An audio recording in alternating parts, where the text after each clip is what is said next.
So the Big Bang literally does not make even protons, it makes quarks.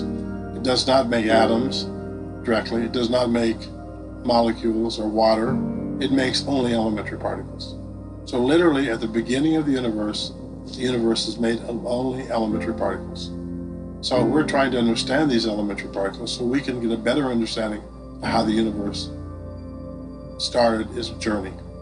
Now, I'm going to tell you a theory later of Hawking, which you can think about or not. It's up to you about how the universe may have started. Okay. It might be self-created. In other words, when I tell my friends this, they go bananas. Wow. No creator is needed. And Hawking is skating on very thin ice there, because that's getting very close to religion. And I'm extremely careful in my classes never discuss religion, because these kind of things are not proven, and they partially could undercut or could simply make questions about religion in my students, which I don't want. All right. They have their own life. I'm telling them physics, that's it. They figure these things out themselves. But Hawking put it in his book. He's written a new book, The Grand Design. In that book, he says the universe was self-created. And in order for that to happen, you had to have Higgs bosons. Because how did the universe get its mass? It's huge. 10 to the 22 stars in the universe. 10 to the 11th galaxies. 10 to the 11 stars per galaxy. So, plus all that dark matter. So all this stuff had to be created in the very beginning of the universe. And we kind of understand that now. With the Higgs boson now, we kind of understand how all the matter got made. But we're not so worried about the universe itself, we're worried about life. So think of it this way, all the matter in life was made through the Higgs boson. The Higgs boson is absorbed into particles like ink is absorbed into blotting paper. It was a crucial discovery. I claim it could be the discovery of the millennium. If it really turns out that this is where the universe's mass came from, then there is no other explanation right now for the mass of the universe, except this phenomenon. Most countries in the world have good ministers in their science decisions, usually top scientists. Here we don't have anything like that. We have 2 or 3 scientists in Congress. I know 1 or 2 of them. And they're good, but what influence they have out of 500 people. In office, one of them, who's head of some science committee, but every time he talks about science, he speaks nothing but nonsense. So how can a country that at least a third, maybe half of our GDP depends on science discoveries in the last 50 years?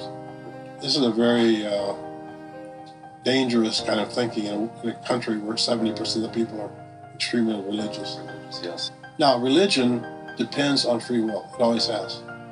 What is the only thing? Why do you have to have free will? Because you have to have faith and believe in religion. That means your free will is key. In religion, be it being Muslim, be it Christians, whatever, you have to choose to take that faith. So anyway, now let me go to the possible how to patch these 2 ideas together. Now, the Higgs boson and the beginning of the universe. The Higgs boson plays a role in the beginning of the universe, plays a role in the mass in this room. What does the standard model, what do neutrinos, what does the Higgs boson have to do with the origin of life? This is a question that has dogged us ever since people discovered this effect about 100 years ago. But they started discovering that amino acids were left-handed. Even in the DNA situation, all the nucleic acids are right-handed. Now, you notice in DNA, you know how long, if I took a cell of your body and I pulled the strand of DNA out of my body, how long would that be? How long would that strand be? 6 feet. So every one of your cells has a 6-foot long string of molecules. And it's reading them all the time. It has a reading system to read them all the time. But they're all compressed. It's that little... The weird thing about our situation is we can't see elementary particles, we can't see atoms, and we can't even see the cells of our body. So we can't, that's why it took so long to figure out how things could work, because you can't see them. Our eyes were not made to see cells. Our eyes were not made to see x-rays. All these things had to be discovered mainly in the last century. And our eyes cannot see this handedness. But as you look at amino acids in the protein, they make up all the proteins of the body are made of amino acids. There are 22 amino acids that make up life. Now, you could make thousands and thousands of different amino acids. But all of life uses 22 amino acids. Or actually 21. Nobody knows how that was chosen or why that was chosen. There's a big meteorite called the Murchison meteorite. It's huge like that. It fell in Murchison about 30, 40 years ago. It's in Australia. It was still hot when they found it. Oh, wow. So they shipped it off to NASA, and because NASA is a collector and studier of almost all meteorites in the world. You can even sell them now. You can make a living selling meteorites to people. People go out. The best place to find meteorites is in the Antarctic because they stay on the top of the surface. And there's very little metal. You just take your metal detector along and bang, bang, bang, you hear this thing. So there are people who are making their livelihood by finding meteorites and selling them to NASA.